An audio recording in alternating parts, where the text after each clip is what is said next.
हरे कृष्ण कृष्ण कृष्ण हरे हरे, हरे राम राम राम हरे हरे। हरे हरे।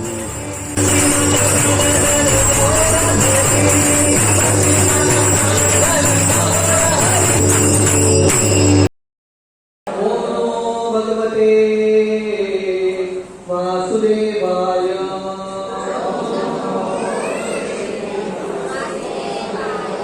ओम भगवते वासुदेवाय।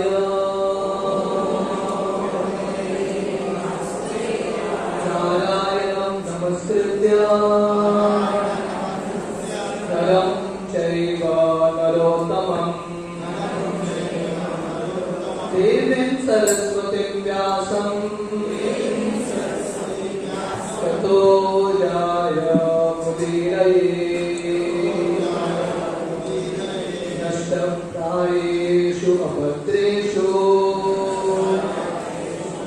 नित्यं भागवत सेवया भगवती उत्तमश्लोके भक्तिर्भवति नैष्ठिकी। कृष्णाय वासुदेवाय देवकी नन्दनाय च नन्दगोपकुमाराय गोविन्दाय नमो नमः। नमो पंकजनाभाय नमो पंकजमालिने नमो पंकजनेत्राय नमस्ते पंकजांग्रये। हरे कृष्ण। सर्वप्रथम योगेश्वर प्रभु का और सावरने के भक्तों का बहुत बहुत धन्यवाद। उन्होंने मुझे इतने प्रेम से यहाँ पे आमंत्रित किया। तो यहाँ पे जब भी मैं आता हूँ मुझे बहुत प्रेरणा मिलता है यहाँ के भक्तों को देख के, उनका उत्साह देख के। आज का अभिषेक इतना सुंदर तरीके से किया, 3 भगवान के विग्रह और इतने सुंदर तरीके से हुआ। तो ये पूरे अरेंजमेंट से, वातावरण से समझ में आता है कि यहाँ के भक्त बहुत प्रेम के साथ भगवान की सेवा कर रहे हैं। परम पूज्य दादानाथ स्वामी महाराज बताते हैं भक्ति का डेफिनेशन क्या है। महाराज बताते हैं भक्ति मीन्स अटेंशन टू डिटेल्स। भक्ति का अर्थ है जब हम भगवान की सेवा करते हैं छोटे छोटे चीजों का ध्यान रखना और बहुत प्रेम से करना। तो डेफिनेटली श्रील प्रभुपाद और बहुत प्रसन्न होंगे। आज चलिए अभिषेक प्रोग्राम देंगे। तो आज ये जो हम तिथि मना रहे हैं गौर पूर्णिमा का तिथि, ये गौर पूर्णिमा का उत्सव सबसे पवित्र उत्सव माना जाता है। कृष्ण की जन्माष्टमी से भी ज्यादा महत्वपूर्ण है गौर पूर्णिमा का ये उत्सव। क्योंकि अगर श्री चैतन्य महाप्रभु ये दुनिया में अवतार नहीं देते तो हम सब थोड़ा बहुत कृष्ण के बारे में जानते होंगे। साल में एक बार अब जन्माष्टमी मनाते हैं, बस उतना ही। पर महाप्रभु की कृपा से कृष्ण हमारी जिंदगी के हिस्से बन गए हैं। इसलिए श्रील प्रभुपाद श्रीमद् भागवतम का जो इंट्रोडक्शन है, श्रीमद् भागवतम का विषय है कृष्ण। पर प्रभुपाद भागवतम के इंट्रोडक्शन में श्री चैतन्य महाप्रभु के पूरे जीवन चरित्र का वर्णन करते हैं। क्योंकि महाप्रभु के कृपा के बिना राधा कृष्ण की लीलाओं को समझना, कृष्ण की लीलाओं को समझना असंभव है। इसलिए हम सबके लिए बहुत इंपॉर्टेंट है ये गौर पूर्णिमा का ये उत्सव मनाना। शास्त्र वर्णन करता है कृतेय ध्यायतो विष्णु त्रेतायाम यजतो मके द्वापरे परिचर्यायाम कलो तत् हरि कीर्तनात्। हर युग में भगवान की प्राप्ति करने के लिए एक मार्ग होता है। सत्ययुग में युग धर्म है ध्यान करना।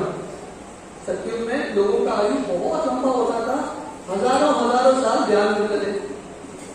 त्रेता युग में युग धर्म था यज्ञ करना।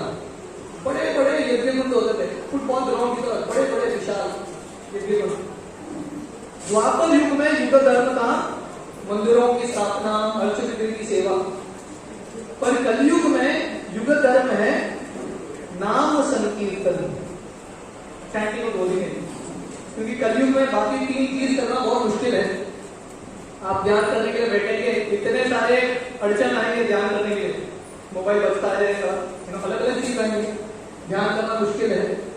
यज्ञ करने के लिए ओरिजिनल घी भी बहुत महंगा है और ब्राह्मण भी मिलना बहुत मुश्किल है कलयुग में। मंदिरों की स्थापना करना, अर्चविग्रह की आराधना करना, this is also very very difficult. अर्चविग्रह की सेवा करना है तो दिन में 4-5 बार स्नान करना है। कलयुग में पानी की कमी है, कितने बार स्नान करेंगे? Therefore, in कलयुग एक ही चीज चलता है, नाम संकीर्तन। ये नाम संकीर्तन की यज्ञ को शुरू करने के लिए श्री चैतन्य महाप्रभु का आगमन होता है। तो हर युग में भगवान आते हैं, जैसे कृष्ण गीता में बोलते हैं, परित्राणाय साधूनां विनाशाय च दुष्कृतां धर्म संस्थापनार्थाय संभवामि युगे युगे। हर युग में भगवान आते हैं धर्म की स्थापना करने के लिए। तो कलयुग में भगवान आते हैं श्री चैतन्य महाप्रभु के रूप में और कलयुग के युग धर्म को शुरू करते हैं। और कलयुग का युग धर्म है नाम संकीर्तन। भागवतम वर्णन करता है, कृष्ण वर्णन कृषा कृष्णम सांगो कांगास पार्षदम यज्ञे संकीर्तन प्राये यजन्ति ही सुमेधस। कलयुग में भगवान कृष्ण आते हैं पर कृष्ण की कांति में नहीं, अकृष्ण भगवान आते हैं स्वर्ण वर्ण में, गोल्डन इन कलर। और महाप्रभु श्री चैतन्य महाप्रभु यज्ञ शुरू करते हैं और वो है संकीर्तन यज्ञ। और ये श्लोक में वर्णन है, महाप्रभु जो यज्ञ शुरू करते हैं संकीर्तन यज्ञ, जो बहुत बुद्धिमान व्यक्ति हैं वो ये संकीर्तन यज्ञ में भाग लेंगे, they will participate in the संकीर्तन मूवमेंट। कल का जो तिथि था, कल तुकाराम महाराज का बीज तिथि, कल का वो दिन था जब तुकाराम महाराज स्व शरीर वैकुंठ जाते हैं। तो तुकाराम महाराज, अगर आप लोग जानते हैं, जब श्री चैतन्य महाप्रभु संन्यास स्वीकार करके दक्षिण भारत यात्रा के लिए निकलते हैं तो महाप्रभु पंढरपुर आते हैं और वहां पे एक्चुअली तुकाराम महाराज से मिलते हैं और तुकाराम महाराज को दीक्षा देते हैं। तुकाराम महाराज उनके एक अभंग में लिखते हैं, एक सन्यासी आते हैं, उन्होंने मुझे राम कृष्ण हरि के मंत्र का दीक्षा दिया और उस समय से तुकाराम महाराज निरंतर रूप से संकीर्तन कर रहे हैं। तो श्रील प्रभुपाद वर्णन करते हैं, जो मार्ग महाप्रभु ने शुरू किया था, महाप्रभु का जो संकीर्तन आंदोलन है और तुकाराम महाराज का जो संकीर्तन है, उन दोनों में फर्क है ही नहीं, बोथ आर द सेम। और तुकाराम महाराज उनके अभंगों के माध्यम से लोगों को बताते हैं, कलयुग में भगवान की प्राप्ति करना है, मार्ग बहुत सरल है और मार्ग है चैंटिंग, हरे नाम हरे नाम केवलम कलो नास्तेव नास्तेव नास्तेव गतिर् अन्यथा। तो ये श्लोक आता है जब श्री चैतन्य महाप्रभु के पास सार्वभौम भट्टाचार्य, जगन्नाथपुरी के सबसे बुद्धिमान साधु थे, सबसे बुद्धिमान ज्ञानी थे, जब सार्वभौम भट्टाचार्य महाप्रभु के पास आके पूछते हैं, भक्ति में से 64 अंग है, ये 64 अंग में से श्रेष्ठ कौन सा है? उस समय महाप्रभु ये श्लोक बताते हैं, हरे नाम केवलम तदो नास्तेव नास्तेव नास्तेव गतिर् अन्यथा। तो कलयुग में भगवान की प्राप्ति सिर्फ हरिनाम, सिर्फ हरिनाम, सिर्फ हरिनाम, और कुछ उपाय नहीं, और कुछ उपाय नहीं, नथिंग एल्स इज वर्थ। 3 बार जब कब बोलते हैं हम, जब किसी चीज पे जोर देना है। तो कलयुग में एक ही चीज हमारा उद्धार करेगा, वो है नाम संकीर्तन। और ये जो महामंत्र हम जप करते हैं, हरे कृष्णा कृष्ण कृष्ण हरे हरे, हरे राम राम राम हरे, ये महामंत्र में भगवान की प्राप्ति करने के लिए भगवत धाम में क्या क्या लीलाएं होती है, हमारा स्वरूप क्या है भगवत धाम में, ये सब महामंत्र प्रकाशित करेगा। Everything will be revealed by the holy name. ये जो भगवान का नाम है, भगवान से भिन्न है, नामकारी बहुधा निज सर्वशक्तिस्। इसलिए ये नाम का जप करते करते लोगों के हृदय में परिवर्तन होगा और धीरे धीरे लोग कृष्ण भक्ति में और अग्रसर होंगे। तो महाप्रभु सबको ये भेंट देने के लिए आए हैं। श्री चैतन्य चरितामृत में कृष्णदास कविराज गोस्वामी एक बहुत सुंदर श्लोक बताते हैं। वो बोलते हैं, सही द्वारे अचंडाले कीर्तन संचारे कृष्ण प्रेम मलकंती परई न संसारे।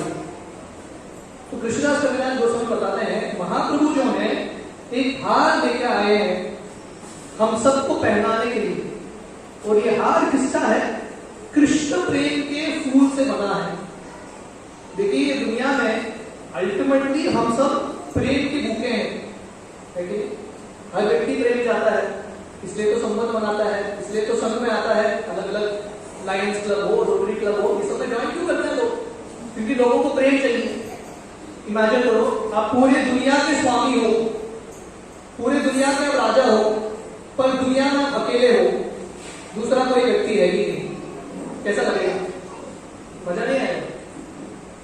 कुछ अनुभव करने के लिए नीड समवन। तो हम सब प्रेम के भूखे हैं, पर ये दुनिया में जो प्रेम है हमारे हृदय को संतुष्ट नहीं करेगा। एक ही प्रेम है जो हमारे हृदय को पूर्ण रूप से संतुष्ट करेगा, वो है कृष्ण प्रेम। तो ये कृष्ण प्रेम बांटने के लिए महाप्रभु आए हैं। जनरली हम जब जाते हैं भगवान के पास, हमको हार लेके जाना है, फूल लेके जाना है भगवान के पास, पर ये महाप्रभु का इतना करुणाशील अवतार है, महाप्रभु ये हार लेके आए हैं कृष्ण प्रेम का, हरिनाम का, और हम सबको दे रहे हैं हार। इसलिए लोचनदास ठाकुर उनके गीत में वर्णन करते हैं, परम करुणा बहु दुई जन निताई गौर चंद्र सभावतार सागर शिरोमणि केवल आनंद कुंड। सब अवतारों में से सबसे सर्वश्रेष्ठ है श्री चैतन्य महाप्रभु का अवतार, क्योंकि महाप्रभु बहुत ही ज्यादा करुणाशील है। भगवान कृष्ण जब उन्होंने धरातल पे लीला किया था, कृष्ण गीता बताते हैं, कृष्ण का करुणा है गीता में, पर गीता का सार है, भगवान बताते हैं आप मेरा आश्रय लो, सरेंडर टू मी, उसके बाद मैं आपका प्यार रखूंगा। पर कितने लोग हैं जो स्वयं से जाके भगवान का आश्रय लेते हैं? तो कृष्ण भगवान अपना लीला समाप्त करके भगवत धाम जाते हैं, और भगवत धाम जाने के बाद कृष्ण सोच रहे मैंने तो इतना बढ़िया प्रवचन दिया गीता के रूप में, पर ट्रांसफॉर्मेशन बहुत सारे लोगों का नहीं हुआ। इसलिए भगवान कृष्ण फिर से चैतन्य महाप्रभु के रूप में आते हैं और लोगों के घर में जाके उनसे विनती करते हैं, बोलो कृष्ण भजो कृष्ण करो कृष्ण शिक्षा, कृष्ण माता कृष्ण पिता कृष्ण प्राणधन। महाप्रभु लोगों के पास जाके भिक्षा मांगते हैं, और भिक्षा क्या है? महाप्रभु बोलते हैं प्लीज स्टैंड हरे कृष्ण, ये महामंत्र का जप कीजिए। तो हमारे पूरे संस्था का महाप्रभु के पूरे जो मैसेज है, संदेश है, उसका सार है चैंटिंग हरे कृष्ण। हरे कृष्ण मंत्र का जप करना ये सबसे इंपॉर्टेंट तरीका है। गौर पूर्णिमा का ये उत्सव हम मना रहे हैं। गौर पूर्णिमा वो दिन है जब श्री चैतन्य महाप्रभु का जन्म हुआ। जनरली जन्मदिन पे हम बर्थडे बॉय को गिफ्ट देते हैं ना, तो महाप्रभु क्या गिफ्ट चाहते हैं हमसे? महाप्रभु एक ही गिफ्ट चाहते हैं कि हम ये हरिनाम को थोड़ा गंभीरता से लें। We can chant Hare Krishna with lot of attention and devotion. भगवान कृष्ण गीता में बताते हैं, अंतकाले च मामेव स्मरन् मुक्त्वा कलेवरम यत् याति स महात्मानो याति नास्ति अत्र संशय। भगवान गीता में बोलते हैं जो अंत समय पे भगवान का स्मरण करेगा भगवत नाम जलाएगा। अगर अंत समय पे हमने कृष्ण के अलावा और किसी चीज का चिंतन किया, और किसी व्यक्ति का चिंतन किया, फिर से दुनिया में आना पड़ेगा। आप में से कितने लोग चाहते हैं फिर से दुनिया में आना? इच्छा है दुनिया में आना है, तो फिर से स्कूल जाना है, एबीसीडी सीखना पड़ेगा, कॉलेज जाना पड़ेगा, नौकरी करना पड़ेगा, है कि नहीं? तो ये दुनिया बहुत झंझट का दुनिया है। इसलिए आपको ये भक्ति मार्ग गंभीरता से अपनाना है, प्रैक्टिस सीरियसनेस, ताकि ये जिंदगी में हम भगवत धाम जा पाए। जैसे मैं वर्णन कर रहा था, कल वो दिन था जब श्री तुकाराम महाराज जी स्व शरीर वैकुंठ चले जाते हैं। तो प्रभुपाद लिखते हैं हमारा जिंदगी का लक्ष्य है वैकुंठ जाना, और वैकुंठ जाने का ये मार्ग है कि हमको ये हरिनाम गंभीरता से अपनाना है। तुकाराम महाराज गृहस्थ थे, उनका परिवार था, पर अपना परिवार चलाते हुए, सब कार्य करते हुए तुकाराम महाराज का मन निरंतर हरिनाम लगा था। दिन रात हरिनाम, भगवान के नामों का स्मरण करते रहते हैं। इसलिए साक्षात भगवान के दर्शन, साक्षात वैकुंठ विमान आए। तो ये सब उदाहरण क्यों है हमारे लिए? ताकि हम थोड़ा गंभीरता से ले हरिनाम के मार्ग को और हमारी जिंदगी को सफल बना सके। तो मैं बहुत सारे जगहों पे श्री चैतन्य महाप्रभु का संन्यास विधा का वर्णन कर रहा था। तो महाप्रभु संन्यास स्वीकार करने से पहले अपने भक्तों को 2-3 बहुत महत्वपूर्ण उपदेश देते हैं।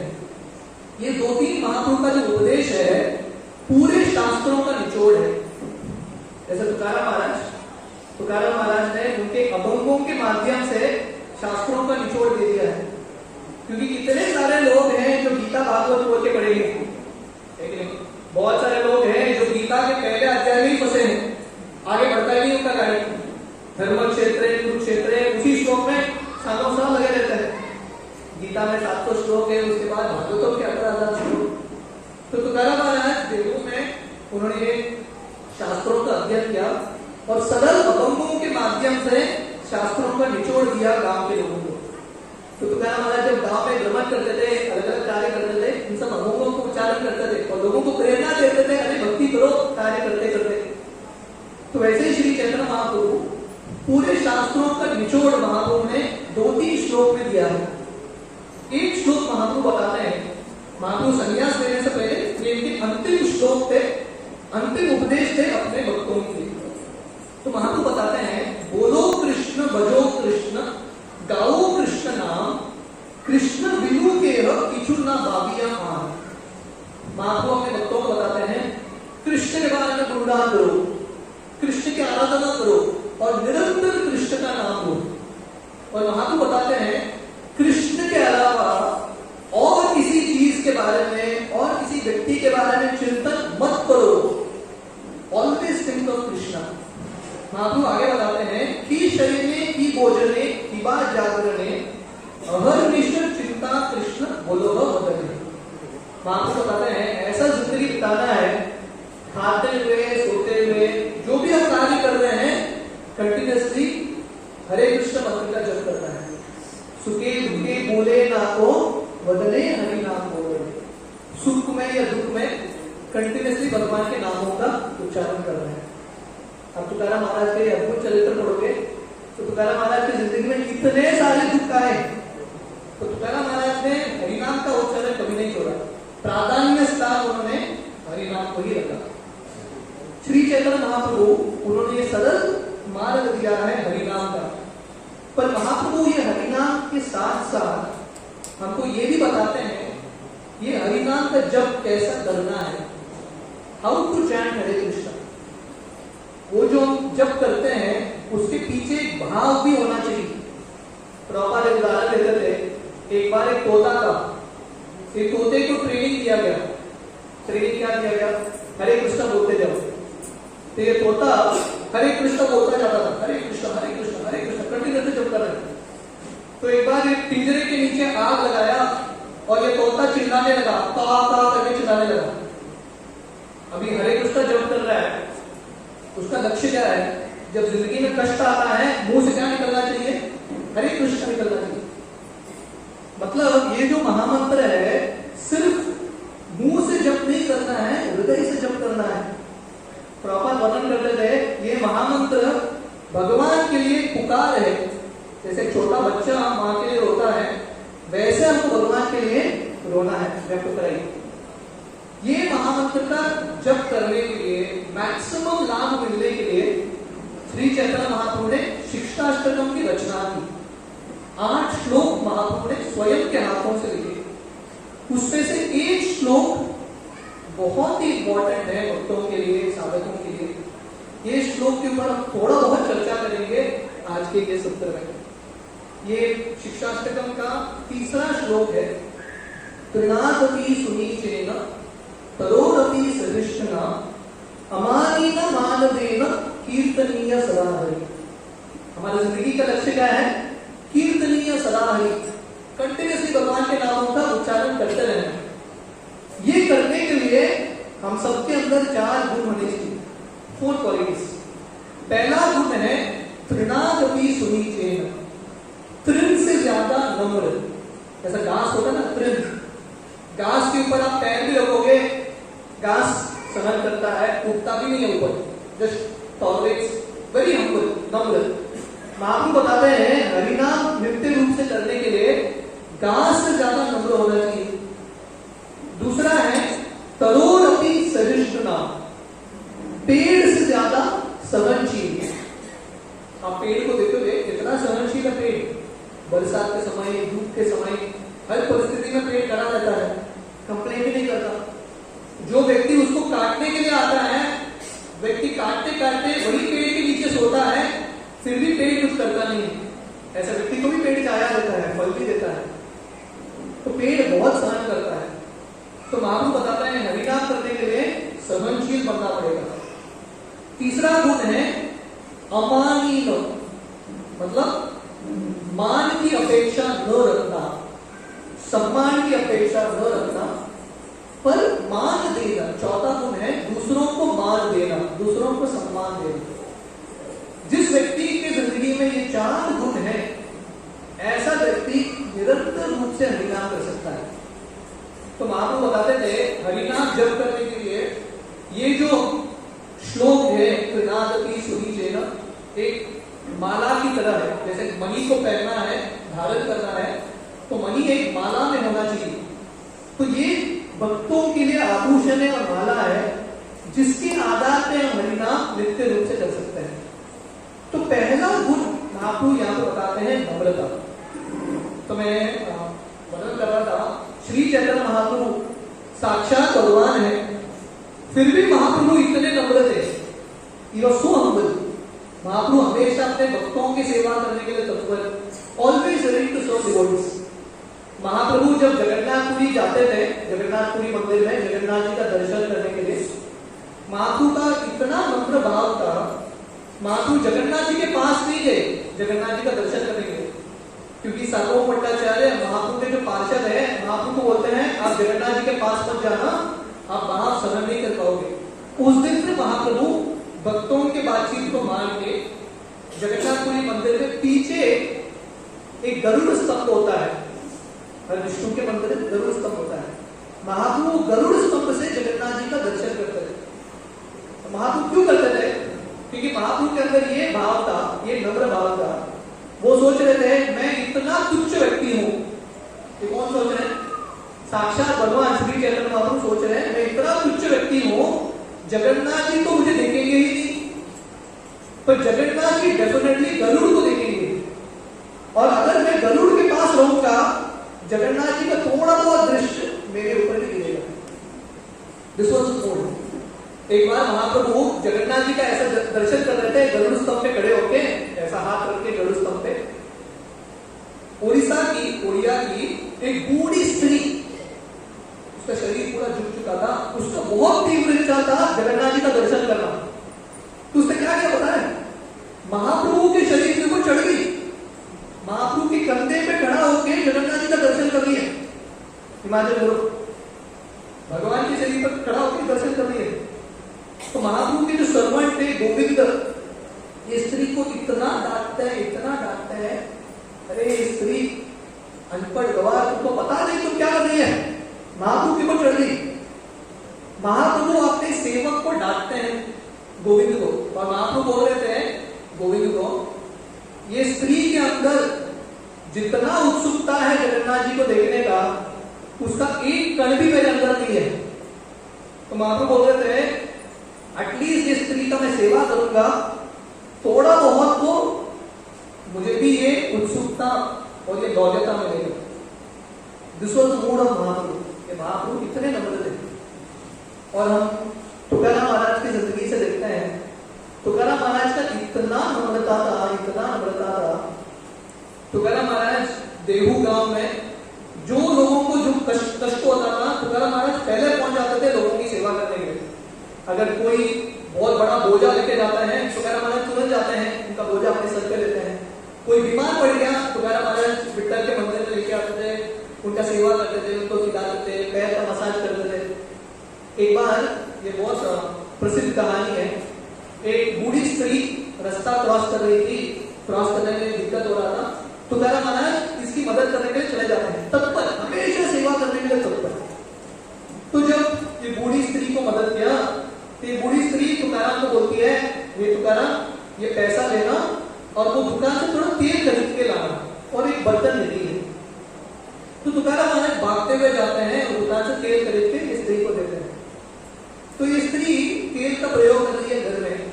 जनरली ये जो बर्तन में तेल था 8-9 दिन चलते हैं, पर तुकाराम के हाथ से ये जो तेल आया, एक तो महीना हो गया, तेल खत्म ही नहीं हो रहा है। तो ये स्त्री को बहुत आश्चर्य लगने लगा, तुकाराम तो कुछ तो स्पेशल है। तो धीरे धीरे ये देहू गांव में ये बातचीत फैल गया, तुकाराम जो तेल खरीद के देते हैं वो तेल खत्म नहीं होता। तो लोग बाल्टी ले लेके एक डंडे के ऊपर 2 बर्तन टंगा के तुकाराम के कंधे पर लगा रहे थे और तुकाराम बोल रहे थे, तुकाराम प्लीज जाके हमारे लिए तेल खरीदना। और तुकाराम इतने सारे बर्तन को लेके जाते हैं और लोगों के लिए तेल खरीदते हैं। तुकाराम जी इतने नम्र थे, इतने नम्र थे। तो ये पहला गुण है जो हमको हमारे अंदर विकसित कराना है, ये है नम्रता। दूसरा गुण है सहनशीलता, तरोरपि सहिष्णुता, टॉलरेट, सहन करना। भक्ति में हमारी जिंदगी में कुछ एक तो कष्ट आ जाता है, कोई भक्त को कुछ बोल देता है उल्टा सीधा, तुरंत हम भक्ति छोड़ने के लिए तैयार, रेडी टू गिव अप भक्ति। रुके हैं कारण के लिए भक्ति छोड़ने के, बस भक्ति करना है, यू हैव टू टॉलरेट, सहन करना पड़ेगा, राइट। बहुत कुछ भगवान भेजेंगे। जैसे होता है ना स्कूल में बच्चे जाते हैं, एग्जामिनेशन होता है, हर स्टैंडर्ड में एग्जामिनेशन होता है और हर स्टैंडर्ड में एग्जामिनेशन का लेवल बढ़ता रहता है। तो भक्ति में भगवान अलग अलग एग्जाम देंगे। जो भक्त सहन करने के लिए तैयार है वही भक्त भक्ति में लंबा समय तक चलेगा। तो ये सहन करना बहुत इंपॉर्टेंट है। श्री चैतन्य महाप्रभु के स्वयं की जिंदगी में बहुत सारे लोग महाप्रभु की निंदा भी करते थे, महाप्रभु ने टॉलरेट किया। हम सोच रहे थे महाप्रभु संन्यास स्वीकार क्यों करते हैं? साक्षात भगवान है, भोक्तानाम नित्य तपसाम सर्वलोक महेश्वरम, पूरी दुनिया के स्वामी हैं, उनको सन्यासी बनने की जरूरत है? जरूरत नहीं है। पर महाप्रभु सन्यास क्यों स्वीकार करते हैं? हमारे आचार्य वर्णन करते हैं, जब महाप्रभु नवदीप में प्रचार करते थे, ऐसे थोड़े लोग थे जो महाप्रभु की निंदा करते थे। अरे निमाई पंडित चैतन्य अपने आप को क्या सोचता है, तो ऐसे निंदा करते थे। तो महाप्रभु ऐसे निंदकों को उद्धार करने के लिए सन्यासी बनते हैं। अगर भगवान कृष्ण होते थे, जो लोगों ने कृष्ण की निंदा की, कृष्ण ने क्या किया? सुदर्शन निकाला, मारा। ठीक है, शिशुपाल ने निंदा किया कृष्ण का, कृष्ण ने शिशुपाल को मार दिया। पर महाप्रभु इतने करुणाशील हैं, जो उनकी निंदा करते हैं महाप्रभु उनका उद्धार करने के लिए चिंतन कर रहे हैं, स्थिति को बढ़ते हैं। तो ये महाप्रभु का सहनशीलता का भाव था, टॉलरेंस। और हम महाप्रभु के पार्षदों की जिंदगी में देखते हैं, श्री चैतन्य महाप्रभु के बहुत निकट के पार्षद हुए नामाचार्य हरिदास ठाकुर। हरिदास ठाकुर जो थे मुस्लिम परिवार में का जन्म हुआ था और हरिदास ठाकुर दिन भर महामंत्र का जप करते थे, 24 घंटा लिटरली भगवान के नामों का जप करते थे ना, कीर्तन सदा है। इसलिए महाप्रभु ने इनको टाइटल दिया, पदवी दिया नामाचार्य। नाम क्या? आचार्य हरिदास ठाकुर। तो एक बार जब नामाचार्य हरिदास ठाकुर बंगाल में एक स्थान है फुलिया करके, हरिदास ठाकुर वहां पे जप कर रहे थे, भजन कर रहे थे। तो वहां के लोगों ने जाके मुस्लिम्स को कंप्लेन कर दिया, क्योंकि 500 साल पहले पूरे बंगाल में मुस्लिमों का राज्य था। तो जाके मुस्लिम वहां के जो मैजिस्ट्रेट है उनको कंप्लेन किया कि हरिदास मुस्लिम परिवार में जन्म लेके हिंदू भगवान का नाम ले रहा है। वहां के ब्राह्मणों से ऐसा होने लगा, तो सब लोगों ने जाके कंप्लेन किया। तो ये जो मुस्लिम मैजिस्ट्रेट है वो हरिदास को बोलता है, हरिदास तुम्हारा जन्म बहुत ऊंचे कुल, ऊंचा जो धर्म है इस्लाम धर्म में हुआ है, तू कौन से हिंदू भगवान का नाम ले रहा है?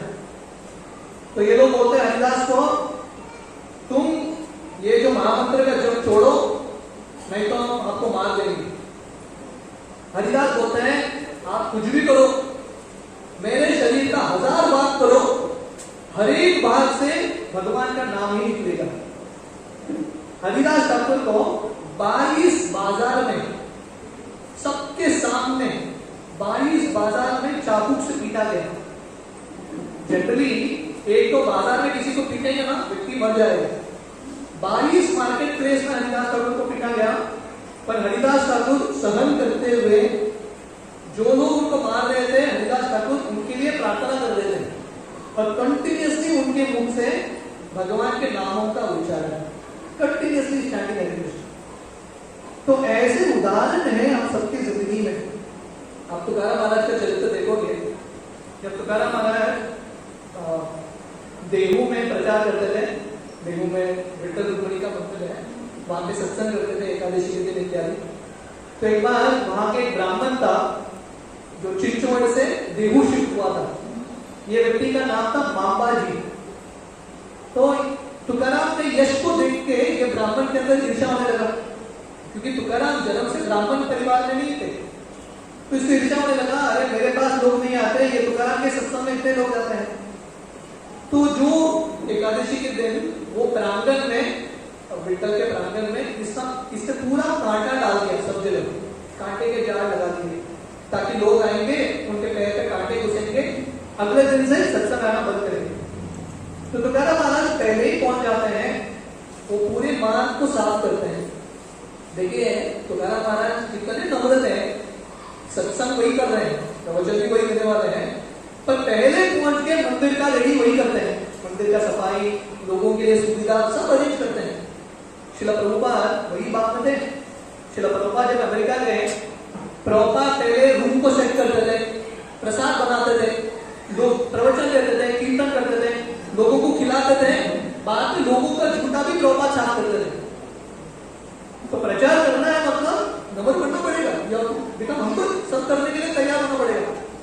तो तुकाराम महाराज पूरे प्रांगण को साफ कर रहे हैं, जैसे कांटों को निकाल रहे हैं। जब मांबा जी देखता है तुकाराम ये कांटों को निकाल रहा है, कि मांबा जी आता है, वो कांटों के जाड़ से तुकाराम को इतने मारते हैं, इतने मारते हैं, तुकाराम के पूरे शरीर से खून बह रहा है। फिर भी तुकाराम कंटिन्यूअसली भगवान के नामों का उच्चारण कर रहे हैं। भगवान को कभी कोसते नहीं है, भगवान आप मेरे साथ क्यों कर रहे हो, अन्याय हो रहा है, नथिंग, वेरी ग्रेटफुल, बहुत कृतज्ञता से सहन करते हुए हरिनाम का उच्चारण कर रहे हैं। वही परिस्थिति में तुकाराम महाराज प्रवचन भी देते हैं, पूरा रात भर कीर्तन करते हैं तुकाराम। देखिए हमारी जिंदगी में एक दो कष्ट आ जाता है, पूरा हिल जाते हैं हम, बिकॉज हमारा विश्वास है, भक्ति का जो स्टेबिलिटी है पूरा हिल जाता है। तो तुकाराम महाराज सहन करते हुए एवं कीर्तन करते जाते हैं। और जब तुकाराम महाराज देखते हैं कि उनके सत्संग में उस दिन मांबा जी नहीं आया था, तुकाराम अपने भक्त को भेजते हैं, जाके देखो मांबा जी को क्या हो गया। तो देखते हैं कि मांबा जी के पूरे शरीर में दर्द हो रहा था, क्योंकि उसने तुकाराम के प्रति अपराध किया, भगवान ने इसको नहीं छोड़ा, मांबा जी के पूरे शरीर में दर्द हो रहा है। जब तुकाराम को ये पता चलता है, तुकाराम महाराज आते हैं मांबा जी के पास और अपने हाथ से उसके पूरे शरीर का मसाज करते हैं, मालिश करते हैं, और मामा जी बोलते हैं, मामा जी मेरे वजह से तुमको दर्द हो रहा है, मुझे माफ करो। दोस्तों तो पूरा तुकाराम, इसलिए तुकाराम महाराज उनके लिए वैकुंठ विमान आता है, ऐसा नहीं आता। तुकाराम महाराज नित्य रूप से महामंत्र का जप करते थे, क्योंकि उनके अंदर ये लक्षण थे, नम्र थे, सहनशील थे। जिन भक्तों के पास ये गुण होते हैं, ऐसे ही भक्त भगवान के लिए प्रिय बनते हैं। तो महाप्रभु का ये जो श्लोक है बहुत ही इंपॉर्टेंट है, नम्र बनना, सहनशील बनना, हमेशा दूसरों को सम्मान देने के लिए तत्पर और स्वयं को मान की अपेक्षा न रखना। जितना हम हमारे बारे में चिंतन करते हैं, अरे लोग मेरा मान करने चाहिए, उसने मेरा सम्मान क्यों नहीं किया, उसने मेरे प्रति अपराध क्यों किया, ये सब का विचार आएगा, हरिनाम हम जप नहीं कर पाएंगे। हरिनाम करते हुए ये सब भी विचार आएगा। तो हरिनाम आनंद के साथ करना है, तो ये गुण का पालन करना बहुत इंपॉर्टेंट है। तो बहुत पूर्णिमा की ये बहुत ही पावन अवसर में हम श्री चैतन्य महाप्रभु से प्रार्थना कर सकते हैं। महाप्रभु के कथाएं तो अनगिनत है, पर हम महाप्रभु से प्रार्थना कर सकते हैं कि उन्होंने ये जो वेद दिया है हरिनाम का, इसको थोड़ा गंभीरता से लें, we take this gift seriously, क्योंकि मनुष्य जिंदगी बहुत दुर्लभ है और क्षणभंगुर है। कब क्या होगा पता नहीं। ये मनुष्य जिंदगी का अवसर हमने गवा लिया तो फिर से कितना योनि तक रुकना पड़ेगा मनुष्य जिंदगी प्राप्त करने के लिए, हमको पता नहीं। तो देयरफॉर तुकाराम महाराज की तरह अपना रेगुलर कार्य करते हुए जो भी हम कार्य कर रहे हैं, भगवान को प्रार्थना स्थान देना है। We have to give first priority to Krishna. अगर इस तरह से हम जिंदगी बिताएंगे, डेफिनेटली जो कृष्ण आश्वासन देते हैं गीता में, पूरा जिंदगी अगर हम हरिनाम करते ही रहेंगे तो तुकाराम महाराज की तरह ये सौभाग्य हमको भी प्राप्त होगा। अंत समय में भगवान आएंगे हमारी मदद करने के लिए, और अंत समय में शरीर त्यागते त्यागते हमारे मुख से हरे कृष्णा निकलेगा, और वो परिस्थिति में हम एक्चुअली भगवत धाम प्रवेश कर पाएंगे। तो ये प्रार्थना के साथ हम आज के सत्र को विराम देते हैं, और हम आशा करते हैं कि गौर पूर्णिमा का जो उत्सव है हम सबकी जिंदगी में एक बहुत महत्वपूर्ण उत्सव बने, और हम जाते जाते महाप्रभु को प्रार्थना अर्पण करें, और हमारे ओर से हम महाप्रभु के सामने कुछ तो प्रण ले कि हम भक्ति में थोड़ा बहुत माला बढ़ाएंगे, थोड़ा बहुत जो हमारा प्रयास है भक्ति करने का, we will do something extra. तो दैट इज मोस्ट इंपॉर्टेंट। ये उत्सव का सफलता यही है कि यहाँ के जो भक्त हैं और थोड़ा गंभीरता से नेक्स्ट स्टेप, अगला स्टैंडर्ड भक्ति में प्रगति करें। तो हम आशा करते हैं all of you will take this opportunity seriously. भगवान ने भेजा हुआ ये अवसर है। महाप्रभु का ये भविष्यवाणी था, पृथ्वी पे आचर्यति नगरादि ग्राम सर्वत्र प्रचार होए मोला नाम। महाप्रभु ने घोषणा की कि पृथ्वी के हर नगर हर ग्राम में मेरे नाम का प्रचार होगा। तो महाप्रभु की लिस्ट में सावर्णिक भी था, इसलिए यहाँ पर प्रचार हो रहा है महाप्रभु की कृपा से। तो महाप्रभु का अद्भुत चमत्कार है कि इतने सारे हमारे इस्कॉन के सेंटर्स खोल रहे हैं, सब जगह कहीं भी जाओ इतना प्रचार कार्य हो रहा है। तो ये सबसे बड़ा आश्चर्य चीज है कलयुग के ऐसे वातावरण में जहाँ पे इतने सारे पाप होते हैं, ये वातावरण में भक्तों का संख्या बढ़ रहा है। This is a very big thing. मैं कहीं पे प्रवचन में बता रहा था, एक बार श्रील प्रभुपाद से मिलने के लिए पीसी सरकार आते हैं। आप लोगों ने सुना है पीसी सरकार के बारे में? उस जमाने में पीसी सरकार एक बहुत फेमस मैजिशियन थे, जादूगर थे पीसी सरकार। तो भक्तों को लगता है कि प्रभुपाद भी थोड़ा एंटरटेनमेंट कराएंगे, तो भक्त जो है पीसी सरकार को लेके आते हैं प्रभुपाद के पास, और ये पीसी सरकार अलग अलग जादू करके प्रभुपाद को दिखाते हैं। कॉइन लेके आते हैं, गायब करते हैं इत्यादि। प्रभुपाद की जेब में कॉइन डालते हैं, नीचे के जेब से निकालते हैं। तो भक्तों को लगता है अरे प्रभुपाद को बहुत आनंद आ रहा होगा। प्रभुपाद आनंद तो देते हैं प्रभुपाद, पर प्रभुपाद अंत में बता रहे हैं किसी सरकार को, मैं एक जादू कर सकता हूं जो तुम नहीं कर सकते। तो प्रभुपाद बोले मैं लोगों को जन्म मृत्यु के चक्कर से बाहर निकाल सकता हूं, मैं भव सागर से पार करा सकता हूं, तुम नहीं कर सकते। तो किसी सरकार बोले यस प्रभुपाद सबसे बड़े जादूगर आप ही है। ठीक है, इतने सारे भक्त हैं यहाँ पे, इतना सुंदर सत्संग चल रहा है यहाँ पे। ये महाप्रभु और श्रील प्रभुपाद का अद्भुत चमत्कार है। तो अगर हम महाप्रभु के आंदोलन को थोड़ा गंभीरता से अपनाएंगे, हमारी जिंदगी में हम बहुत सारे चमत्कार को देखेंगे, और लोगों की जिंदगी में भी ये परिवर्तन ला सकते हैं। महाप्रभु का भारत भूमि में जो जन्म लिया है, महाप्रभु का उनके लिए एक रिक्वेस्ट था, निवेदन था, भारत भूमि पे होए ना मनुष्य जन्म जान, जन्म सार्थक करी करो परोपकार। महाप्रभु बोले जिनका भारत भूमि में जन्म हुआ है, जो स्थान पे जगन्नाथ जी का जगह है, विठल का जगह है, तुकाराम जी का जगह है, इतना जो महान जगह है पंढरपुर धाम है, जो भारत भूमि इतना पुण्यशाली भूमि है, यहाँ पे हमारा जन्म हुआ है, बहुत भाग्यशाली है। तो हम सबका कर्तव्य है हमारी जिंदगी को सफल बनाना, और सफल बनाने का तरीका है कि भक्ति मार्ग को गंभीरता से अपनाना, गीता भागवत पढ़ना, और अगर ये करेंगे हमारी जिंदगी को हम सफल बनाएंगे, और तुकाराम महाराज के पक्षियों पे चलते हुए हम पूरी दुनिया का भी धीरे धीरे उद्धार कर सकते हैं। तो इसी प्रार्थना के साथ आज के सत्र को हम विराम देंगे। हरे कृष्ण। श्री चैतन्य महाप्रभु की, गौर पूर्णिमा महामहोत्सव की, तुकाराम महाराज की, हरे कृष्ण। राम कृष्ण हरे।